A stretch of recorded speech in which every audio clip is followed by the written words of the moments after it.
जी अस्सलाम वालेकुम सर। वालेकुम सलाम। जी सर, कैसे हैं आप? ठीक ठाक हैं? ये अलग से- अच्छा सर, सबसे पहले तो मैं माशाल्लाह आपकी फिज़िक्स को देख के तो मजबूर हो रहा हूँ मैं आपकी एज पूछूं। आप मुझे सबसे पहले अपनी एज बताइए। जी मेरी एज जो है ना वो 41 है, ठीक है। और लेकिन आप लगते नहीं हैं माशाल्लाह 41 के, इसलिए मैंने पूछा था। नहीं, थैंक यू, ये तो अल्लाह का करम है। हम तो कुछ भी नहीं, अल्लाह का करम है और शुक्र है कि अल्लाह ने सेहत दी हुई है। अच्छा ये बताइए कि आपने जब जिम ज्वाइन की थी फिटनेस के हवाले से, तब आपकी एज कितनी थी?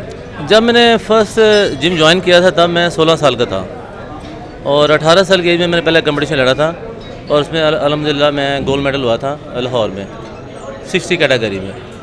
ये मेरा फर्स्ट एक्सपीरियंस था, फर्स्ट मेरा मुकाबला था। माशाल्लाह क्या बात है, बहुत खूबसूरत।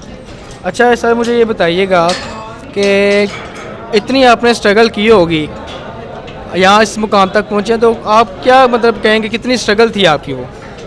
जी स्ट्रगल तो बहुत ज़्यादा थी। ज़ाहिर है कि उस दौर में मेरे पास बाइक भी नहीं होती थी और मैं 4 किलोमीटर दूर जाता था पैदल, 4 किलोमीटर पैदल आता था घर में, तो काफ़ी मुश्किलें आई। बट है कि अल्लाह का शुक्र है कि आज अल्लाह का शुक्र है कि अल्लाह ने इज़्ज़त दी हुई है और इस मुकाम पे हैं और ये बस अल्लाह की मेहरबानी है, वरना इंसान कुछ भी किसी काबिल भी नहीं है, ठीक है ना। ये इंसान की मेहनत करे तो अल्लाह ताला उसको ज़रूर उसका रंग लगाता है, उसको ज़रूर उसका ना मदद करता है, ठीक है ना। और आपके कोच कौन थे और उन्होंने आपको किस तरह सिखाया? मेरे जो कोच हैं वो मेरे कोच हैं, मेरे रूहानी समझे कि मुर्शद भी हैं और मेरे उस्ताद हज़रत ज़फ़र साहब हैं, मिस्टर पास्तर हैं और एशियन गोल्ड मेडल हैं। तो उन्होंने मुझे ट्रेनिंग दी है और अल्हम्दुलिल्लाह उन्हीं के नक्शे मुताबिक चल रहे हैं और बच्चों को गाइड कर रहे हैं।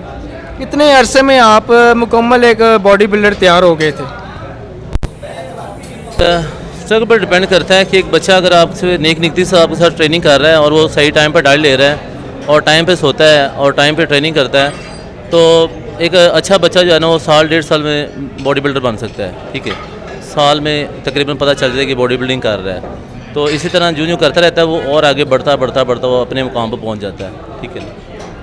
आपको कितना अरसा लगा था, मैं ये पूछना चाह रहा हूँ। मैंने तो आपको पहले बताया कि मैं 16 साल की एज में गया था। उस टाइम मुझे बॉडी बिल्डिंग इतना ख़ास नहीं पता था, तो लेकिन आहिस्ता आहिस्ता उस्तादों से सीखा है और मुझे किसी चीज़ के बारे में पता नहीं था, गेम में क्या करना है क्या नहीं करना, तो ना अचीव किया। और मैंने फ़र्स्ट कंपटीशन आपको बताया कि 2 साल के अंदर फर्स्ट कंपटीशन लड़ के और गोल्ड मेडल जीत भी लिया था। एक केयर के साथ होता है कि आप कितनी आपकी लगन है गेम के अंदर। आपके कितने मतलब अभी स्टूडेंट्स हैं जिनको आप कोचिंग कर रहे हैं और कितने अरसे से आप कोचिंग कर रहे हैं? मुझे नहीं पता था कि मैं कोचिंग कराऊंगा, बट मैं थोड़ा सा फ्री था और मैं ट्रेनिंग ऑलरेडी कर रहा था, तो मुझे एक दोस्त ने कहा कि आप यार कोचिंग के लिए आप अच्छे हो, आपको यानी ट्रेनिंग आती है, तो आप कोचिंग के लिए आ जाओ। तो मैंने जो है ना 99 में ना शुरू हुआ था कोचिंग कराना, ठीक है।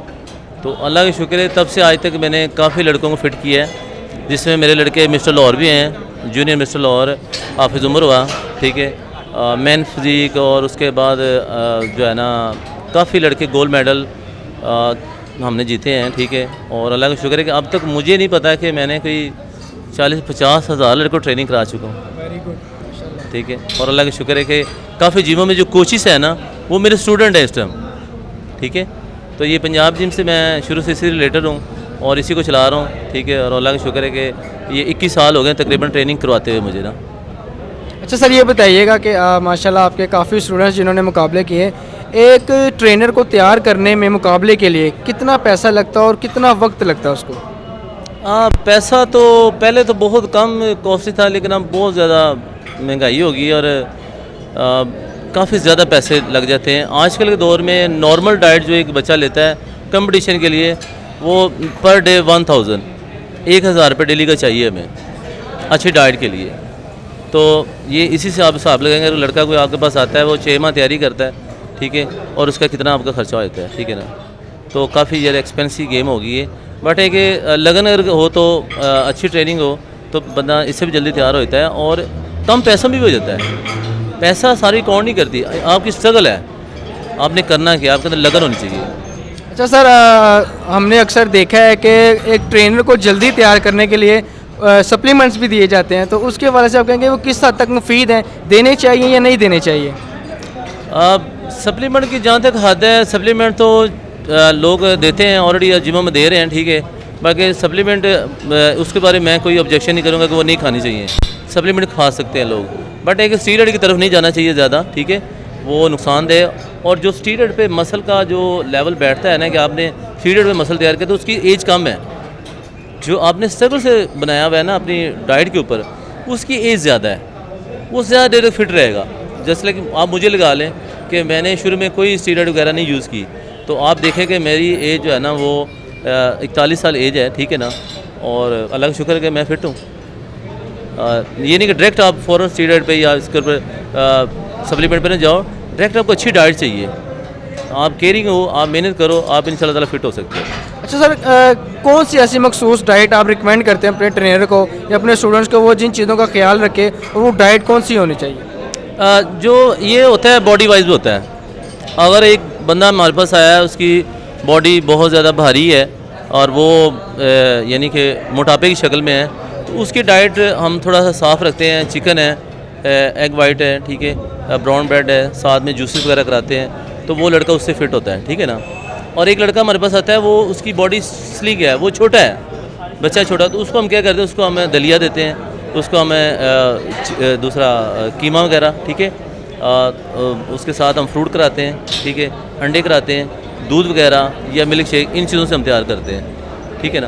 तो ये बॉडी वाइज डाइट है, ये नहीं कि जो बंदा जिम के आया उसने एक ही डाइट खानी है, ऐसा नहीं है। मतलब एज के हिसाब से और फिजिक के हिसाब से मुख्तलिफ डाइट है। जी जी, एज के हिसाब से और साथ में उसकी फिजिक के हिसाब से डाइट बताई जाती है। ठीक है। ये नहीं कि आपने एक डाइट को नहीं रखा कि आपने सब बंदों को एक ही डाइट खिलानी है, नहीं, आप उसके फिजिक के हिसाब से आपको डाइट बताओगे, आप कोच हो, तो इस तरह नहीं कि हर बंदे एक जैसा खाएगा। अच्छा सर, मैं एक बहुत इंपॉर्टेंट सा सवाल होगा ये, हुकूमती लेवल पे आपको इस फिटनेस के हवाले से कितना सपोर्ट मिलता है और उनकी तरफ से आपको क्या रिस्पॉन्स है, ये ज़रा ज़रूर बताइएगा। हाँ, ये आप मेरी मुस्कुराहट से आपको पता चल गया होगा कि हुकूमती लेवल पे हमारे साथ क्या होता है। कुछ भी नहीं है इसमें कुछ भी नहीं है। बाकायदा हमारी बॉडी बिल्डिंग जो फेडरेशन है वो भी कहती है हमें फंड नहीं मिलते, तो हम जैसे बॉडी बिल्डरों का क्या है, जो हमारे जो जिम वालों का क्या है, कुछ भी नहीं है। हुकूमत कोई सपोर्ट नहीं करती, ठीक है। सब बंदे अपने ही बलबूते पे अपनी मेहनत से, अपनी लगन से ऊपर जाते हैं। हमारे पाकिस्तान गवर्नमेंट खासकर बॉडी बिल्डिंग को तो बिल्कुल पूछता ही नहीं है, ठीक है। लेकिन देखा जाए तो सर, ये भी फिटनेस जो है ये फिटनेस में ही आती है, गेम्स में ही आती है, लेकिन दूसरी गेमों को बड़ा अप्रिशिएट किया जाता है, लेकिन फिटनेस में यहाँ पे जिम में क्यों नहीं होता? ये जो अब दौर चल रहा है ना, इसमें सबसे ज़्यादा इम्पोर्टेंट बॉडी बिल्डिंग है। सबसे ज़्यादा बॉडी बिल्डिंग हर गेम में काम आ रही है, ठीक है। बॉडी बिल्डिंग को ज़्यादा ये फेमस भी हो रही है, लेकिन फिर भी इसकी तरफ ध्यान नहीं है। बॉडी बिल्डिंग बहुत फेमस है। आप यानी कि क्रिकेटर है वो भी आता है हमारे पास, कराटे वाला भी आ रहा है, ठीक है, रेसलर भी आता है, हर बंदा आ रहा है, लेकिन बॉडी बिल्डर भी आ रहा है, लेकिन ये चीज़ें नहीं है, ठीक है ना। लेकिन ये फिर बदकिस्मती हो गई ना फिर पाकिस्तान की या हमारी। जी जी, लेकिन ये जो जितना ये ख़ास गेम है, बीमारी से बचाती है, आपको मेंटल लेवल सेट रखती है, फिज़िक को आपके फिट रखती है, ठीक है, इसी की तरफ ध्यान बिल्कुल नहीं है सर। अच्छा सर, यंग जनरेशन जो अब चल रही हैं, तो उनके हवाले से आप क्या कहेंगे, उनका क्यों नहीं रुझान हो रहा है इस तरफ? नहीं, जो है ना रुझान तो है, बट है कि ये माली प्रॉब्लम लोगों को ज़्यादा है। बहुत से लड़के देखे हैं जो माली प्रॉब्लम की वजह से वो नहीं ट्रेनिंग करते, ठीक है, और लोगों को शौक़ है। आप मैसेज क्या देना चाहेंगे जो यंग जनरेशन है, यंग लड़के हैं, उनके वाले आप क्या मैसेज देना चाहेंगे, आप ज़रा नाज़रीन को दीजिए। मैसेज ये है कि गेम की जाए, और ये बहुत ही अच्छी गेम है, ठीक है।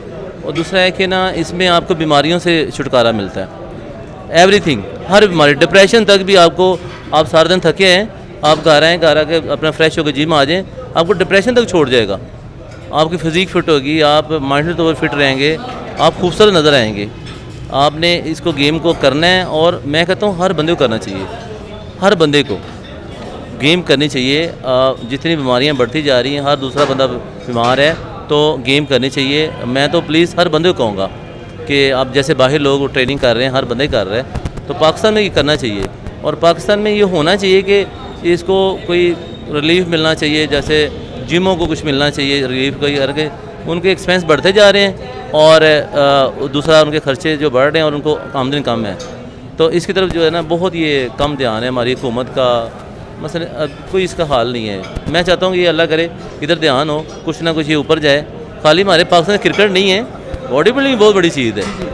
तो इंशाल्लाह ताला आगे आने वाले वक्त में बॉडी बिल्डिंग अच्छी होगी इंशाल्लाह। जी इंशाल्लाह। जी बहुत शुक्रिया सर आपका, आपने अपना कीमती वक्त दिया हमें।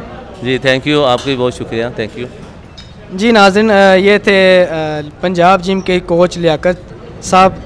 और नाज़रीन बड़ी खूबसूरत उन्होंने बात की है कि ये हुकूमत पाकिस्तान को चाहिए कि वो इस फिटनेस को सपोर्ट करें। तो हम अपील करते हैं गवर्नमेंट से कि वो इस बारे में भी सोचे, देखे, समझे। इसी के साथ अपने मेज़बान को इजाज़त दीजिएगा। अल्लाह हाफिज़।